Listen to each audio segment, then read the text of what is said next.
It is the Frank and Friends show. Hi there, I'm Frank Murphy. Hi, I'm Becca James. Becca James, the girl with two first names. Hi, yes, thank you for having me. I always have so much fun with you. I'm glad that you're here. I mean, it's just a delight because we just saw each other this past weekend, and it's always fun to hang out because I needed a co-host for the Karns Fairest of the Fair Pageant, and boom, you were right there for me, and I appreciate that. But we'll also thank you for joining us, for liking, sharing, watching, subscribing, all of the things, and smashing that button for, here, we may as well smash that button, for notifications on our YouTube channel. We're trying to get to 1,000 subscribers, and we picked up a handful this past week. I'm excited about that. That's good news. Also, you can support the Frank and Friends show with our fabulous merchandise, the mugs, the neatly folded beach towel, and all of the other stuff, more drinkware. My goal is to, if we sell enough merch this month, I'd be able then to use the profits to buy a pint glass for the set. A lofty goal indeed. Well, that's what I do with all the money that we make on the show, which is not a lot. You buy batteries you invest and stuff. You invest in the show. And back into the show. That makes sense. Exactly. So, Becca James, you were here Frank Murphy. A couple of months back when we did, I don't know, you just came by. Yeah, it's been a few months. Yeah. It has. And I was thinking of you when the Karns Fairest of the Fair called. And I thought, really, You think beauty pageants and you think of me? Yes, and I'll tell you why, because, well, first of all, I'm always surprised when any of these things that I used to MC when I had a job in a big radio company, they would come along and they'd say, we want you to MC the thing because you're on the radio. And it's a lot like comp tickets to shows. Hey, would you like a pair of free tickets to come see our show because you work at one of the big corporate stations? You have clout. All right, Dollywood tickets is a perfect example. I now have to pay for Dollywood tickets if I want to go because I'm no longer on the comp list. Yes. Right. So that's just the way it is. I mean, I have a job at a station. I just got to tell them, hey, I work at a different, smaller station. I don't have that at all. So I just here's my credit card. Exactly. So you know the drill. So, but some of these gigs that I've had, and I've had multiple MC gigs just recently, and whether it was the Friends of Literacy or the McNabb Center with the big barbecue bash. You've been really busy. I know, it's the time of year, and a lot of these things are coming along, and they still call and say, would you like to MC it again? And I'm thinking, well, why wouldn't you, don't you want to get one of the other DJs? That's my reaction, because a few people have contacted me, and I'm like, it's just me now. They're like, no, you did great, we still want you, and it's like, but then think about this. That's a huge compliment. Without getting you in trouble, let me use a hypothetical example. Okay. Let's suppose that your favorite DJ no longer works at your favorite station, and then you try to hire that favorite DJ's replacement at that favorite station and find out that they don't even live anywhere near Knoxville. Hypothetically speaking. Hypothetically speaking. I mean, they could be syndicated on, they could be the John Boy and Billy show on WIMZ, for example. They're in Charlotte, North Carolina. Yeah, so what do you do? Yeah. Hypothetically. Hypothetically. The Anna and Raven show on the station where I work, they're in Connecticut. Yeah. They're not coming, Yeah, no. Unless you're going to pay for like airfare, hotel, comp time, all of the. Yeah. So there's still actually more MC gigs than there are on-air local DJs. So if you think of it that way. Yeah. So anyway. I still think of it as a huge compliment that anybody wants us to grace their stage. Well, you did a great job with me. I guess the last time you were here, we were talking about the Karns Christmas parade. Yeah. And you did that with me because Catherine Frady was going to be out of town. And again, Frady's out of town. A year ago, Frady and I did the Karns Fairest of the Fair together. And I realized how much better it flows when you have two hosts, because I always thought it would be cool to MC a beauty pageant because Adam West, TV's Batman, MCs a beauty pageant in some comedy movie. I think it's called Drop Dead Gorgeous, which is one of my favorite movies. That was the girl who married Brittany Murphy's in it. Yeah. The ex-wife of Charlie Sheen. She's in it. Who was in Scream. What's her name? Denise Richards? Yes. Yes. I got there. And Kirstie Alley, Kirsten Dunst. Wow. It's a crazy all-star cast, but the movie is it's a really cutting satire, but all of the jokes, or most of the jokes, are now politically incorrect, so they don't you can't find it. Ah, that makes sense. 'Cause I remember it coming up, but I never saw it. Hilarious movie, and it sends up beauty pageants. So it made me think, I would love to MC a beauty pageant. That looks hilarious. So I got to MC the Karns Fairest of the fair multiple times, and I always thought of it as a challenging gig because there's a lot to do. Now, it's gotten easier because the lady who runs it now is very well organized. Yes, shout out to Julie Muse. You did an amazing job. And that's all the difference in the world, because in the past, I would have, they'd be handing you the pages from the contestants. All the information. Like during the show. Oh. You know, they'd be like, oh, here's another one for the category. So you have them all over the podium, and you're trying to keep everything straight. Yeah. And Julie has it all in a binder, in order. Yeah, this was very nicely organized, and we got those binders ahead of time so we could read through them. Yeah, so she made it easy. And because I was telling you, I was trying to warn you ahead of time. I said, this gig is great for an MC, because if you can do this, if you can successfully do a pageant gig, then you really are going to be prepared for almost anything. Oh. Because a lot of the contestants, it's written like in their first person. You know, hi, I'm Brittany, and I'm using Brittany Murphy as an example because there were no Brittany's in our show. I followed you. I don't think there are any Brittany's anymore. I think that Brittany's Spears? I mean kids.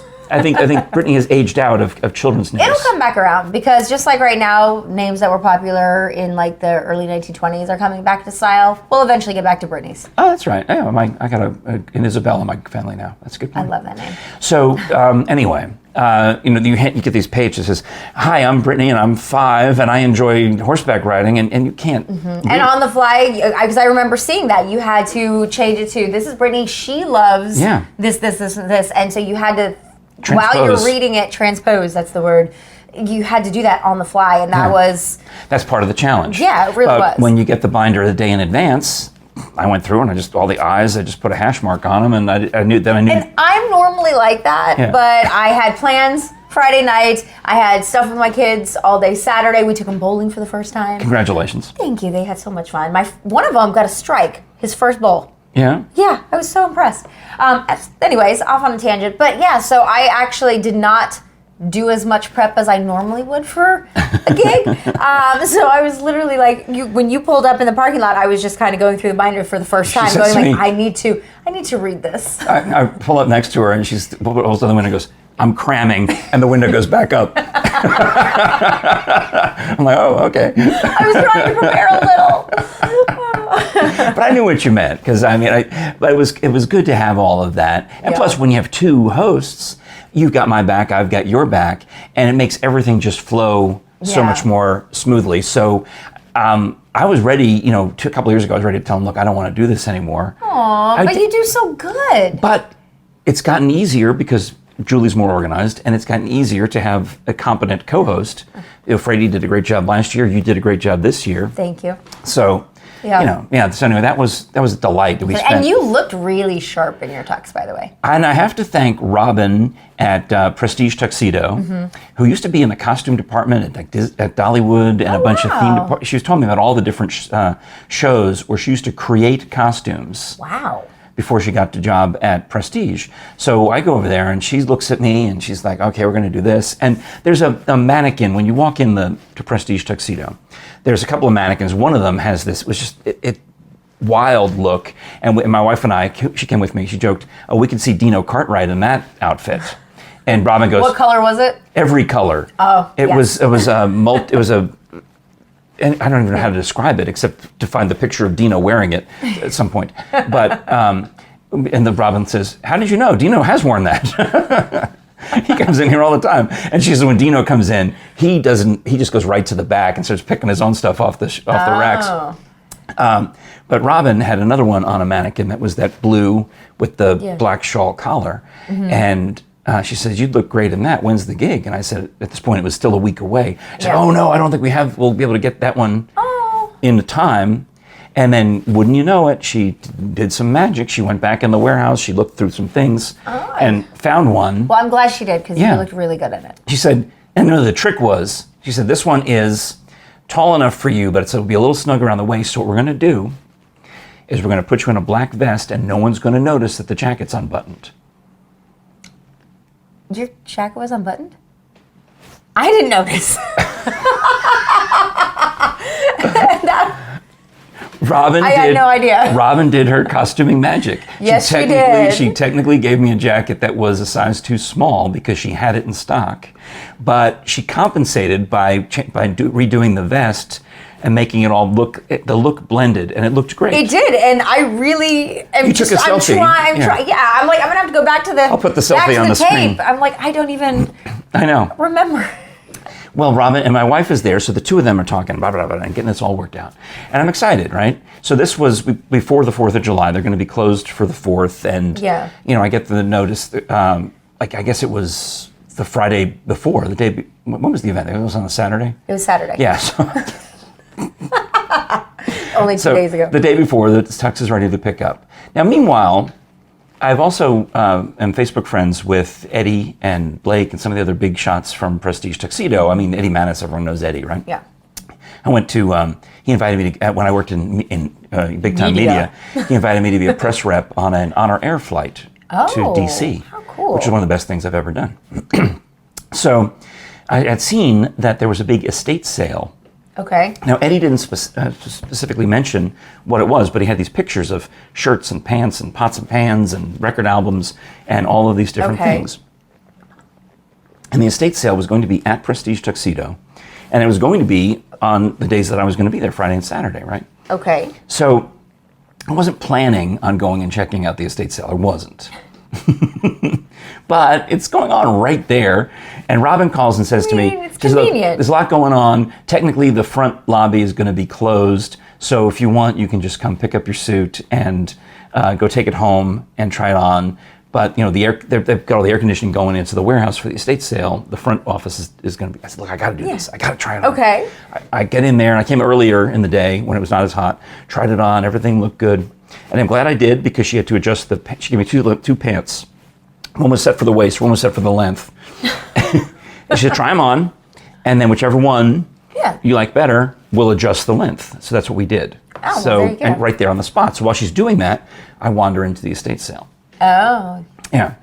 And I can't believe my eyes. Yeah. Because, and I said to the lady running it, You said it's like it's all the things you normally see at an estate sale. It's not just clothes. It was mostly clothes, but there was, there were housewares, there was old clock radios, there was, weightlifting equipment, there was all the things. But they're set up in the back of this tuxedo shop, so there's just, racks and racks of, it's all organized, and it's all organized by size. And everything has been pressed and starched, as you could tell. Now that's my kind of estate sale, because I don't like going into shops in any type of scenario where everything is so disorganized that you just can't make sense of what's what, because that just overwhelms me, and I don't like that. Well, no, this family. So I did the lady who was running it, and I said, I don't mean to be rude, but who died? She said, it was my dad. And I said, I'm sorry. But now I'm confused because I remember Eddie's father had passed away a year ago. Yeah. And then I looked it up later. It turns out this is Eddie's sister I'm talking to. She has a different last name. Oh. Janice Rector is her name, and I'm talking to her. So she's married, obviously, and Mr. Mattis is the one elder who has passed away.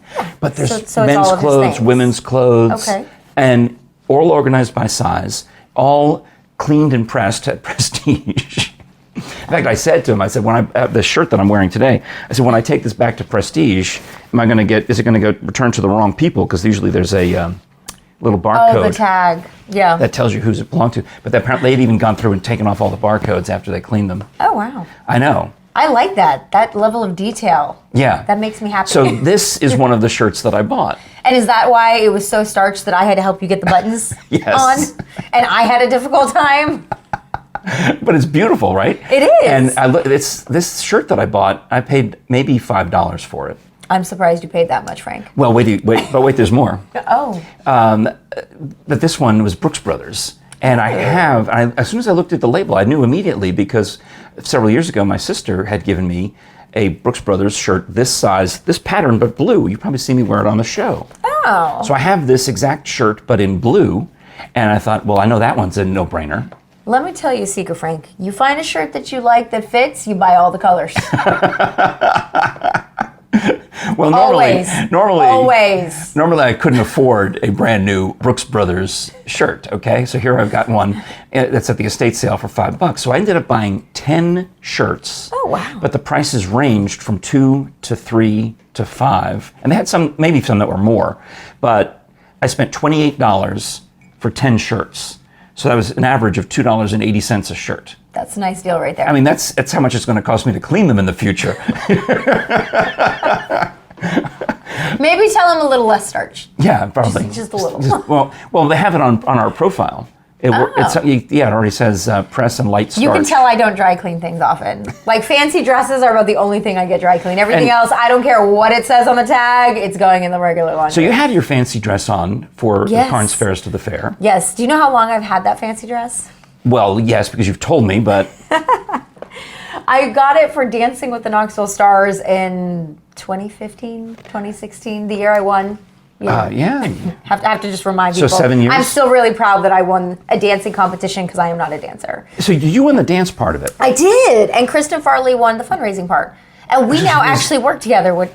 In the city. Yeah, at the Because that city. does confuse me sometimes because you both were so good at fundraising and so good at dancing that I can never remember who won which half of the contest. Yeah, she won fundraising, I won dancing, but she definitely gave me competition for the dancing part because, wow. And your song was? Bruno Mars, Runaway Baby. Oh, that was good. And then she did... Taylor Swift, Shake It Off. Yeah. And she did hers in a cheerleading theme. And I would just like to point out that we both beat Morgan Wallen, who was also in the competition, and Kane.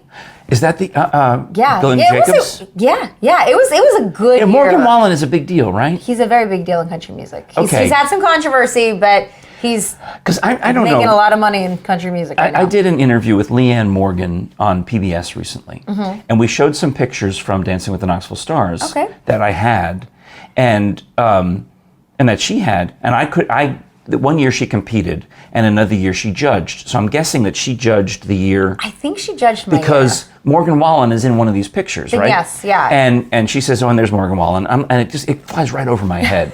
No, he's a really big I know deal he's in country I know music. he's a country guy, You know? but then my friend Bean watches the interview and he writes back in all caps, "Morgan Wallen," and I'm like, "Yeah, he was in the picture." Yeah, we had a really good group of people that year, so it was a lot of fun. All right, well, I want to talk more about your beautiful dress and your outfit today and some other fun, things.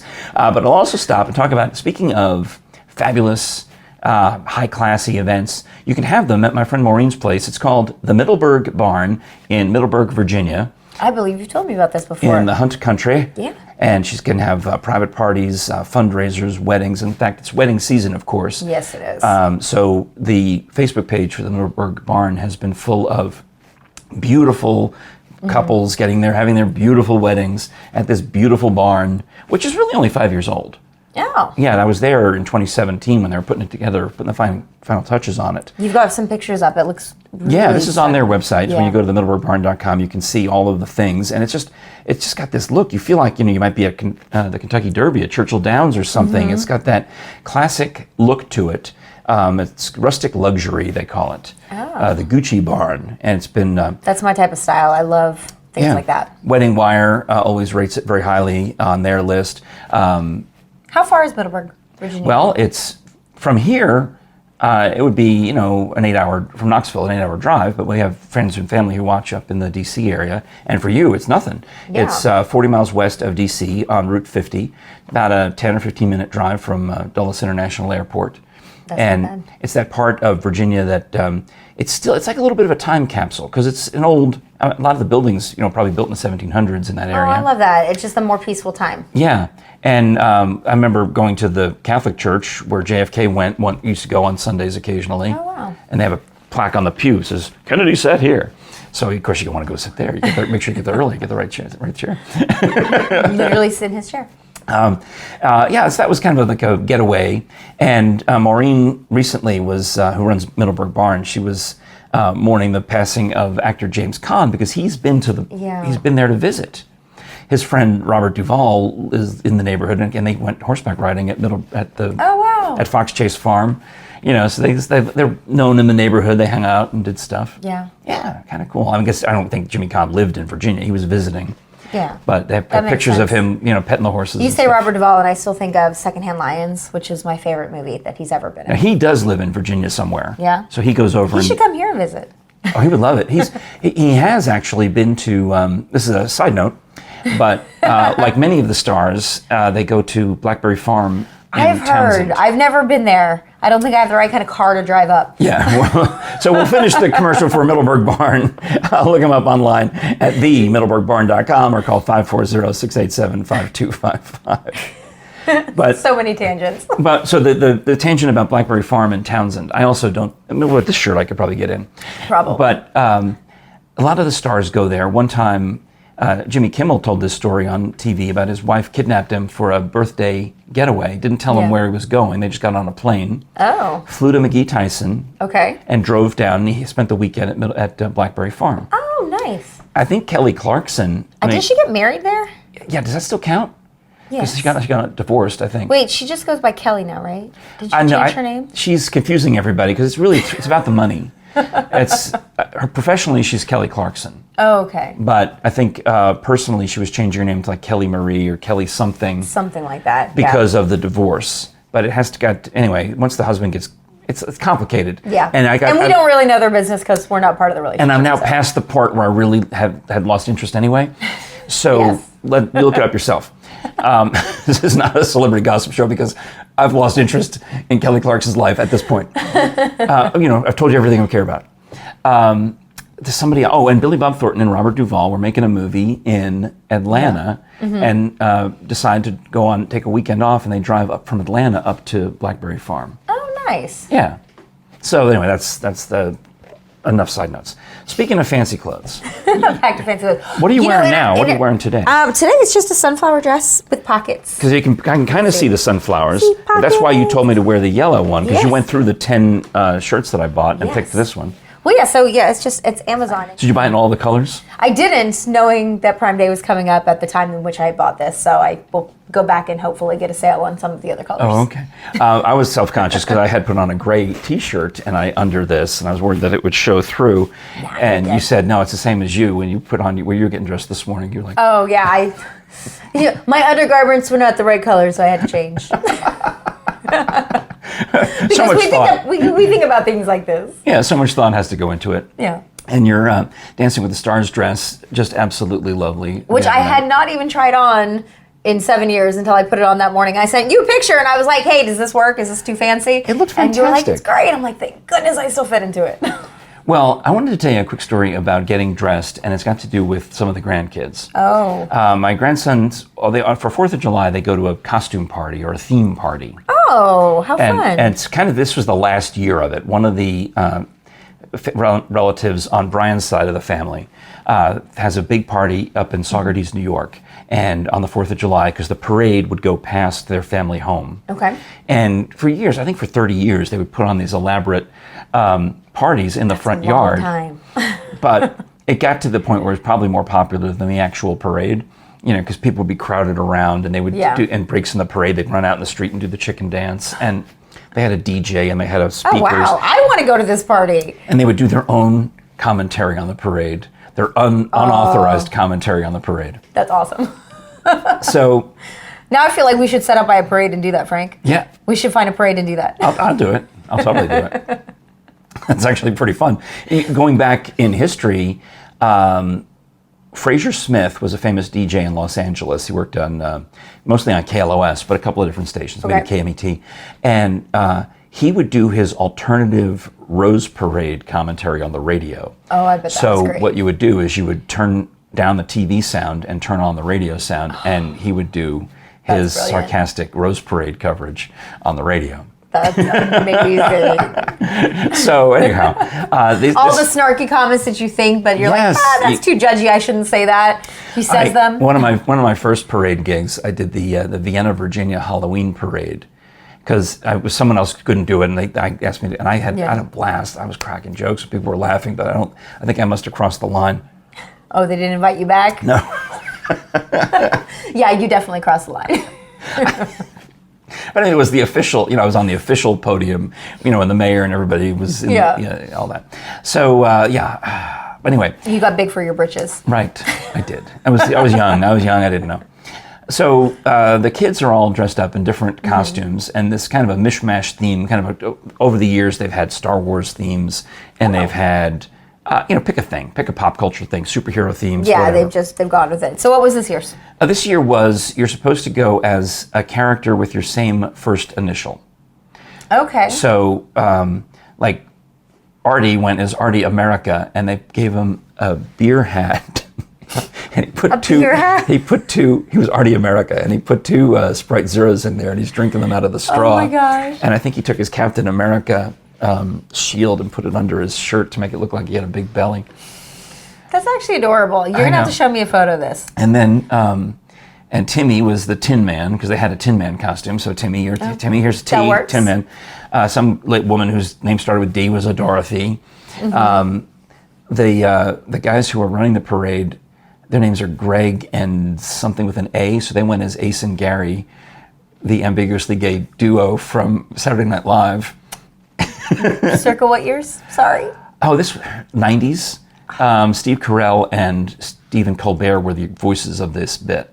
I watched SNL a little bit over the years, but I don't recall. Okay, well they were two. So I'll have to go Google it. It's a cartoon, and they were superhero characters. Okay. So they had those costumes on with the big A and the big G on them. So Charlie decides he's going to go as Charizard Robot. So he's 4. Is this some kid cartoon that I haven't know. gotten there because the kids are like, a little bit younger than him? It doesn't really matter because I think he made it up. Okay. But he said he Well, wanted. good. Imagination's great. He wanted to be a robot, so he made up a C word, CH, Charlie, like word to go in front of it. I'm a Charlie Czar, whatever, robot. Aww. So he decides he's going to put on all gray clothes. Okay. That's because robots are gray.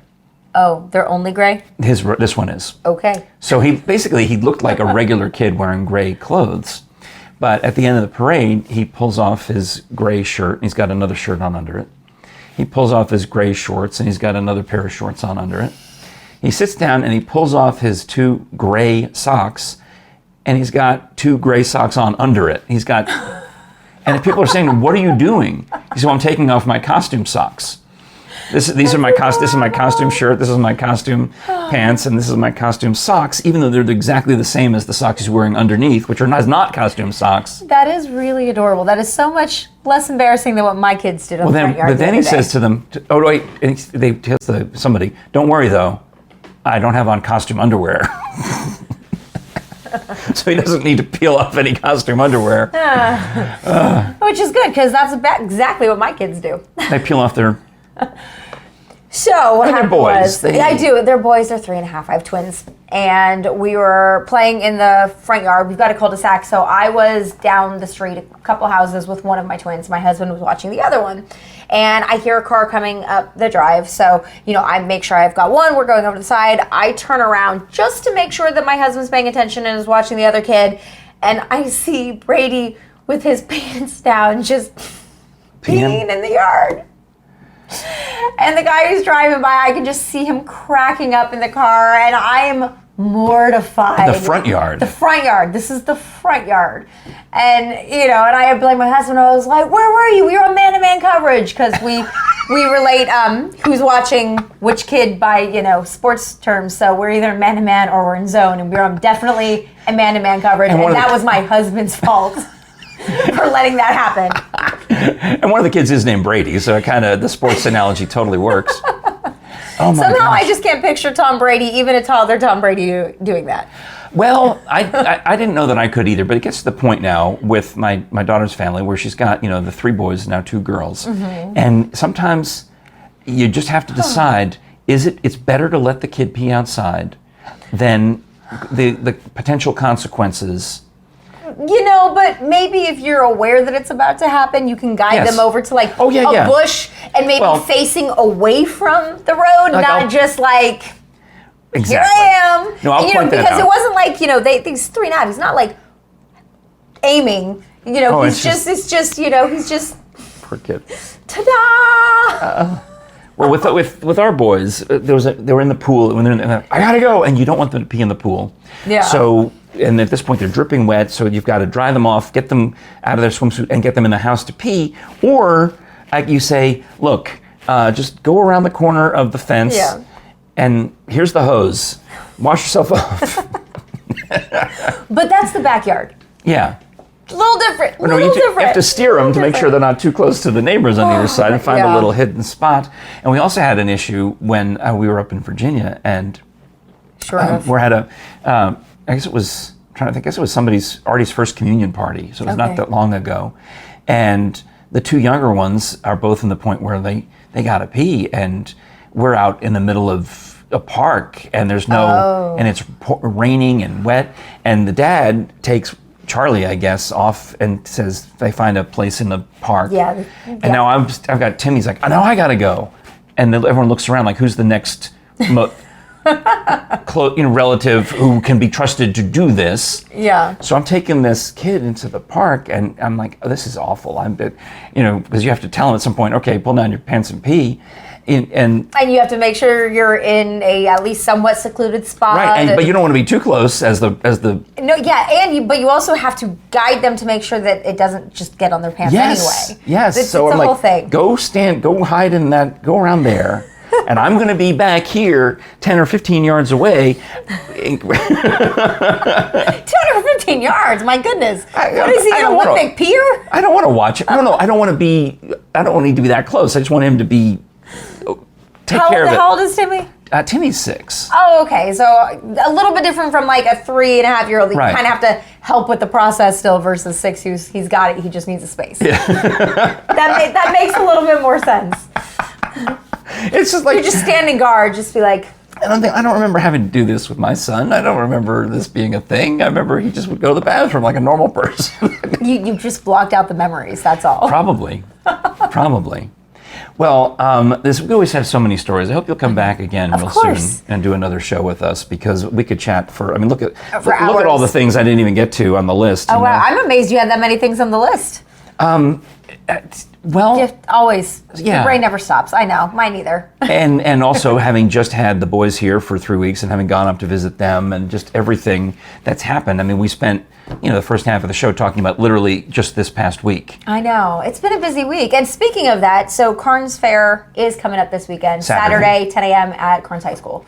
So you're gonna go? Oh, yeah, I'm gonna bring the kids. So let them, meet all the new royalty, all of the Fairest of the Fair Pageant winners that we crowned this past weekend. Yeah, Artie's gonna probably be jealous because he came to the pageant last year, and I could tell. You saw one of the girls who was last year's winners who came out and guided the others. Mm-hmm. I think Artie had goo eyes for her the whole. Yeah, they were all of it. I will just another side note about the pageant, as I was so impressed with the poise of all of the contestants, but even the little ones, because I can't get my kids to sit still for 5 seconds, let alone to stand there, smile, hands on hips, all of that. Like I was just very impressed with them. That is their little league. That is their swim team. That is their soccer, whatever. They train for this. Exactly. But again, training even like 3-year-olds, like that's it. I'm just impressed. We had a 1-year-old in the pageant. I know, and she still behaved better than my kids. So kudos to all you pageant moms, because that's tough. Yes. All right. Well, so much fun as always. I'll mention one last thing before it gets too far away from 4th of July. Do your neighbors shoot off a lot of fireworks? Yes. And it doesn't bother me. I thought it would bother me, but it's like free entertainment, right? But I'm sitting on the couch editing a video, and you start to hear this, all the fireworks, and I'm thinking, all right, I gotta go look up, and I jump up and I run out the door, and it stopped. Yeah. You missed it because you got to be there. You got to be ready. You got to be standing there. And so I'm going to wait for the next round, and it's so hot and so humid. I'm like, oh, well, all right, I'm going to go back and sit back down. I was very bah humbug this year. Like I heard it, but I'm like, no, I'm tired. I'm not going to do this. So the next set goes off, and because I'm comfortable on the couch, I'm like, all right, let me get up. And this happened. I did this 3 times, missing all of the fireworks every time. And so finally I'm like, oh, this is stupid. And you should have just gotten a chair. I should have just gotten a chair. But my neighbors shoot off fireworks pretty much every weekend, so I probably could just wait. Oh my God. That I would have a big problem with. Certainly when there's a minor holiday like Father's Day or Arbor Day, Memorial Day, whatever, it's always fireworks. Yeah, sure. But on the actual 4th, I went upstairs and I was taking out the garbage can, really, and I started seeing just big displays in the distance. So I ran upstairs to the upstairs bedroom windows and balcony, and I could actually see the finale of the downtown Knoxville fireworks. That's cool. And it was reflecting off the clouds, and it was, I could tell that's what it was. Yeah. I didn't see a perfect show of it, but it was kind of interesting. And then there was another one I was seeing from another direction. It could have been Oak Ridge or another community. Yeah, I mean, could have been. Yeah, so anyway, I just felt so stupid though, sitting on the couch and getting comfortable. Let me get up. I bought my kids those little poppets, you know, that you just throw them on the ground and they make the sound. We did that during the day, and you know, we didn't. But they're still a little young to stay up late for fireworks. Yeah, see, I grew up which means I just don't want to deal with them staying up late and the consequences of that. Yeah, I grew up in an area where you can't shoot fireworks legally, so I never. To me, it's kind of still don't think exciting. it's legal to shoot them here either. Well, you would know. You work for. I'm in the county, not the city. Okay. So it's a little different. I'm in the city, so. But did you? I almost overslept this morning before you came over. Oh yeah. You remember last night you said you were... Yeah, last night I woke up like 3 times, so I think I dozed off on the couch with my kids watching TV this morning. Because you were anxious, you're thinking, don't want to oversleep kind of thing? No, I just couldn't sleep, and I just kept waking up. It was... Well, that happens to me. So last night I thought, I know what I'm going to do. At 9 o'clock, Becca's coming over tomorrow morning at 8. At 9 o'clock, I'll take a Tylenol PM to make sure I get a solid night's sleep. Oh, I don't mess with sleeping pills. Like, I feel like I would never Well, it wake was up. a Tylenol, and I had been out working in the garden, and I'm achy all over. So instead of taking regular, I took the PM. Okay, well, that makes sense. And it's generic. It was Sam's Club brand. Yes, I'm all about the generics. So this morning, 45 minutes before you get here, Jerry says, you know Becca's coming soon, right? It's 7:15. I'm like, So you must have loved the text that I sent you at 7:45 saying, by the way, I'm going to be about 10 minutes late. yes. I was like, oh, thank God. Yeah, I was on the struggle bus this morning, no pun intended. All right. Well, let's wrap it here and remind you that all sorts of audio entertainment is available at Audible. And if you use our URL, you're helping support the show, helping us buy batteries and whatnot. But I'm checking the batteries, make sure we're still got power, and mugs and things. Go to audibletrial.com/Frank and Friends show and get a free 30-day trial of the premium version of Audible. And premium members get an MP3 download credit each and every month. So during your first 30 days, you would get one of those credits, and they don't want it back. You get to download it forever, keep it forever, try out Audible the way a premium member does during those first 30 days. And then they've got tens of thousands of titles and new ones coming out. If you listened to everything on Audible, it would take like 300 years, I think they figured out. Wow. So so you're never going to run out of things to listen to, and there's ever growing list of podcast episodes like this episode is on Audible. You can listen to us on Audible. And they talk about found time. So when you're driving to work or driving around, or I've got my new AirPods that I got for my birthday. Oh, fancy. Look at you. I thought my wife had splurged and indulged until I realized why she gave them to me. What, did she win them, or no? Somebody gave them to her, and she just passed them on to you. No. She heard. Catherine Frady has a pair and talked about how great they are. But when I'm editing these videos, she's tired of hearing your voice. So I use them now. How many years have y'all been married? 37. True love. So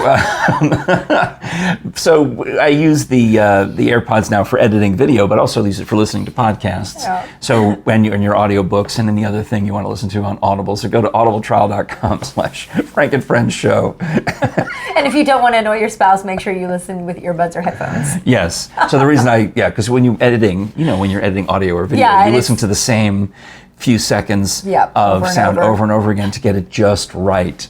And that's my wife said, that's enough. Where the things? Just stop. Just please stop bothering me. So it's a very selfish gift.